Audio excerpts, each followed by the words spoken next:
Hi.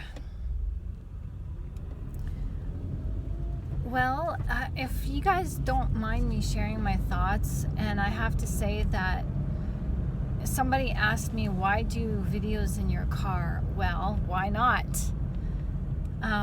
It's the best sound location for one thing, best lighting. Well, when you wear glasses, maybe not the best, but we try. We do our best. There, that's whatever. But my car is the only place I can get privacy right now. So I take you for a drive with me to share my thoughts, because I don't live in a house that I own. I'm renting, and I'm renting a basement suite, if that's any of anybody's business. But anybody who knows that when you're in a rental and you're in a shared accommodations, that your privacy is not always your own. You can't get privacy. And it's loud. So that's why I'm here talking with you through my phone in my car. So, do they have a stop sign? No, they don't have a stop sign. So I want to talk to you today about how essential healing is. And healing cannot happen until you get honest with yourself. Until you get honest with the situation and address it for what it is. My hair looks weird. Whatever. You have to be extremely honest. If you want people to help you, you need to be honest with the people that you're asking and reaching out to for help. This is why narcissistic personality disorder and other mental and behavioral issues do not get properly diagnosed. Sorry, just 1 second. I've got to navigate. There's a set of trees here, and I can't see behind these trees and bushes. They're blocking the view. Okay. So when a clinician or a psychologist tries to diagnose narcissistic personality disorder, there's a set of questions that the psychologist asks the individual. Okay? These questions help this clinician to evaluate specific behaviors that go against normal behaviors of conscientiousness, respect, empathy. That's what the clinician is measuring for. And if you cannot be honest enough with yourself to answer those questions, you're not going to get a proper diagnosis. And in asking somebody for help, even like myself, somebody who isn't a clinician, but I'm a peer support counselor. So if you're asking somebody for help, for their opinion, for guidance, for anything, you gotta be honest.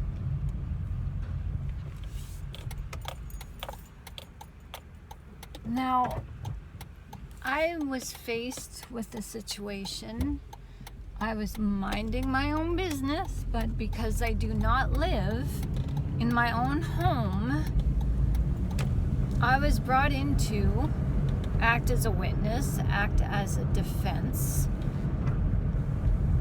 for the other party who lives in the house with me.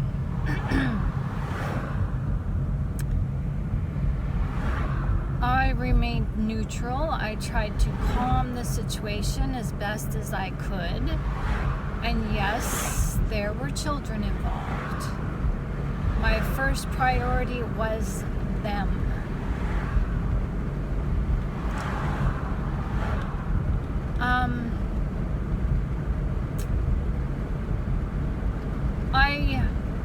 I actually had the one person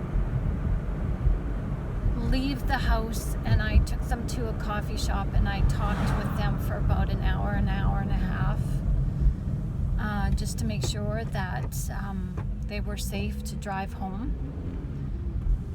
They were extremely upset.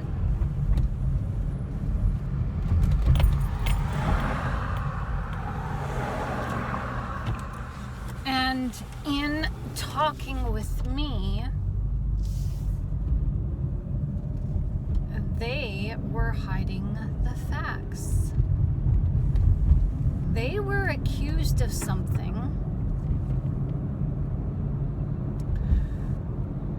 and those accusations are extremely severe.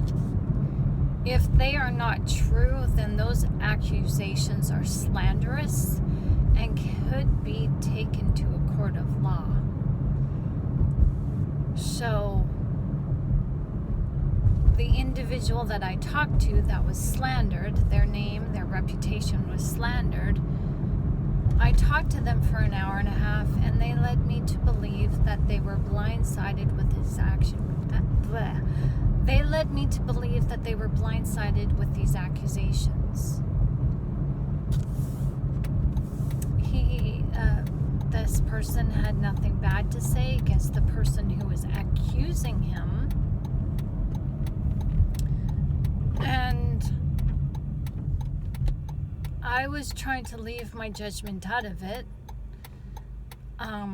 I saw behavior from the accuser that was extremely toxic, narcissistic. There was the narcissistic rage, and something that I can relate to, because that's how I used to act. Because I had severe trauma doesn't make it right, but it took me 10 years to get rid of that anger. And what prompted me to get rid of that anger is when I read in scripture that God abhors anger, that I knew that if I did not straighten myself up, that I wasn't going to be counted as God's child. And that was just a no-brainer for me. I couldn't deal with that, so I had to fix myself. And it's a long road to recovery. So when I saw this behavior staring back at me, I was just like, oh my gosh, the kids. And it could have escalated. It was verbally violent. It could have escalated into physical violence, as the accuser has been known to be physically violent. I don't know if with this person, but with other people. They're definitely verbally aggressive. And so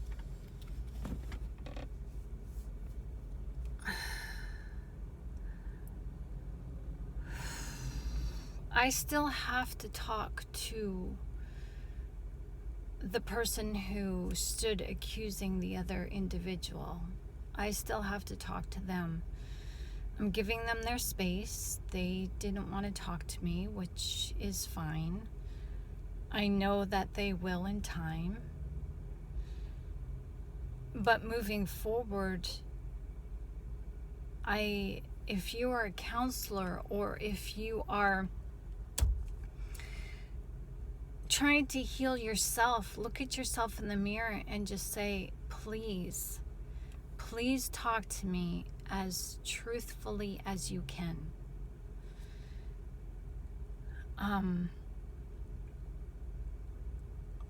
When you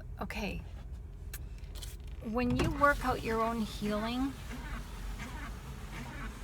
I'm all for self-help therapy. That's why I'm doing this, right? So when you are you become a counselor to yourself. So it's important to tell yourself, to be as truthful as you can. And in that truth, own and take ownership of those feelings. Take responsibility for what you're feeling, even in those triggered moments, and say, why am I feeling this? Does this feeling belong to me? Does this feeling belong to somebody else? Was this feeling put onto me? Was it forced on me?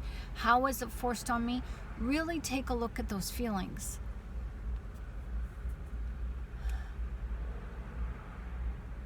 Triggering is ugly, and what you can't see it from your perspective when you're in the trigger yourself. When you're living the trigger because you are triggered, you can't see what you look like. You can't see how other people see you. And I can understand now why the narcissist does label us crazy when we are triggered. We come unglued. It's natural.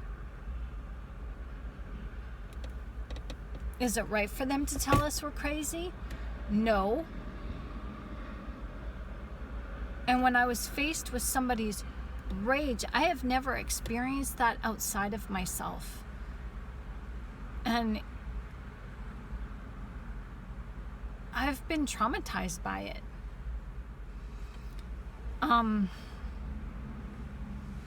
Today's basically day 2 of the aftermath. And all day yesterday and the night before, I was just feeling like a heavy heart. Not like a cloud was over me, but heavy-hearted. I felt for everybody. And then yesterday I was given some new information from somebody who knows this situation. And I can't judge whether they're telling me the truth or not. I can't, it's not for me to say. I've been asked to help, and I will do my best to help and counsel. And moving forward, and I've said this before in my coaching courses, you've got to get honest with yourself, and until you do, acknowledging that you have a problem and saying, oh yeah, I get triggered, and oh yeah, I get rageful, oh yeah, I have narcissistic tendencies, or oh yeah, I've been traumatized. You know, they say the first step to healing is acknowledgement. No, acknowledgement is not healing. Acknowledgement is acknowledgement. Because what people do in acknowledgement, that seems to give them the license to accept, oh, I'm triggered, therefore I'm going to be triggered, and therefore I'm going to allow myself to be triggered. Or I'm a narcissist, so therefore I'm going to express these narcissistic tendencies. I don't care who I am. Acknowledgement is healing, so I'm healing because I acknowledge that I'm this or I'm that, or I've got this label on me. No, transcend the labels. Transcend it. And if you want people's help, you're going to have to be honest with yourself so that you can be honest with them, so that they can have the full spectrum, or at least much to go on, so that they can help you. As a counselor, I can't help you if you give me just a little bit. That's why it takes, okay, so most coaches say the first consultation is free. But what are you getting in that consultation? Sometimes it takes 5 hours of talk time or email time to really get this out of a person. And with me, God has counseled me and trained me to read between the lines, look to what, not just what is being said, but what isn't being said. Because when you're counseling, you can't judge people. And when I was faced with the situation, my counseling training has taught me not to judge. But looking back at this person who was raging, I was just like, that's who I used to be. And I momentarily judged myself and I said, no, I'm a different person now. I've healed. I don't trigger like that. My rage is gone. And God is our ultimate judge. Thank God, God is our ultimate judge. And I could step back, and because I used to be like that, I could empathize where this person was coming from, and I could show them kindness and love. I could react in this situation without reacting to the trigger. And that's what a lot of us do, is when we're triggered, we expect to be heard. We expect the situation to diffuse. We expect the person that who's triggered us to just stop and leave us alone. When the reality is, our trigger is provoking. As I witnessed how a trigger provokes the other person, because when you're the trigger, okay, there's already, when you're dealing with somebody who doesn't understand you, and we don't know how to communicate the best of times with people. So when there's already a breakdown in communication, that is a good environment for a trigger to happen. And when a trigger happens, then there is no reconciliation for reemergence of proper communication. It's done. It's over. The trigger is like the tornado that happens in nature that just uproots everything. And all that is left is people have to walk away and pick up the pieces after that. So if you are on a transition of healing, if you are going to therapy, number one, you have to trust your therapist. Ask your therapist if they are experienced in dealing with cluster B personalities, Machiavellianism, psychopathy, narcissism. Ask them. Interview them before you just give them your money and trust them to help you. Make sure that they are educated in helping you. Ask them, what is their protocol in helping you?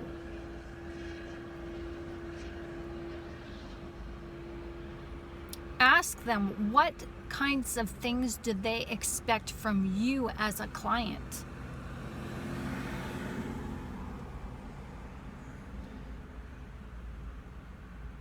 Honesty is a two-way street, so get them to ask you the same question. What do you expect me as your therapist? What do you expect from me?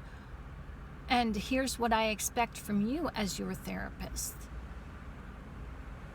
And make sure that both of you are saying, I expect some sort of honesty. It's okay that we can't be honest up front, because honesty or trust is earned. But let's agree that we will not deliberately be dishonest with each other. This is a safe space for us to be honest, especially where there's confidentiality involved. And if you are counseling yourself, tell yourself this in the mirror, that you expect the same things. Treat yourself as that counselor and as the survivor. Look at yourself in the mirror. This is what I do. This is what I've always done. I've always believed that God existed. I haven't always been a Christian, but in my healing process, even 25 years ago, I would imagine God listening to me. And I'd be cutting carrots or cutting potatoes, the peels off the potatoes, making dinner, and I'd just be talking into the air like God was standing there with me listening. And even though I wasn't following his word, he was still there. He was still counseling me, and he gave me great insight. And now that I'm following him, that insight is greater. So if you have nobody to talk to, and if you're scared of talking to yourself in the mirror, it's okay. God is with you. You can talk to God in the open air, in the privacy of your own home, or when you're walking. You can do that. You can just ask God, God, I'm asking you to come to my aid, and I'm asking you to listen to me just for a minute. I need an environment to be honest, and I don't know how this looks like, and I don't know how to do this, and I'm just needing a shoulder to talk, to cry on, to talk with. I'm just needing a listening ear, God, and just believe that he is, because he is. And take yourself, you don't have to be honest right away. You don't have to blurt out all honesty, but you can acknowledge and say, okay, I believe this has happened to me, and I believe that my anger issues is because of what happened to me. That's a good start.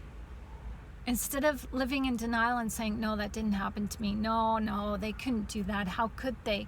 How could they do that? Why would they do that? That comes later. Those questions are too soon for right now, when your emotions are too raw. Take it one step at a time and just acknowledge. But don't sit there and allow yourself to acknowledge and say, okay, acknowledgement is healing. No. Acknowledgement is bringing your attention to the situation to make you aware of it. Now that you're aware of it, now you have the responsibility to progress that awareness further. And really look at that awareness and see where dishonesty is and where honesty is. It's up to you to pick that apart. It's up to you to challenge yourself and challenge your emotions with bravery and integrity. And when you're ready, you will become more honest with yourself, and you'll be more courageous to have those honest questions. And maybe you'll be able to bring the people who hurt you into the details by when you're ready. A few years down the road, maybe you'll be able to confront them in a healthy, holistic way that speaks on your behalf without accusing. I saw the other day accusations without acknowledgement. That I just realized right now. So thank you. You guys are helping me right now in this video to assimilate and to prepare myself, because I am going to have that talk. I mean, I can do this. I was born for this. I'm not intimidated. I want to be tender-footed, as we should be. We should be tender-hearted towards each other and towards ourselves. So if this helps you when you counsel or coach others, or when you counsel and coach yourself especially, by all means, take this information from this video and make it your own, and make your healing count. Have a good day.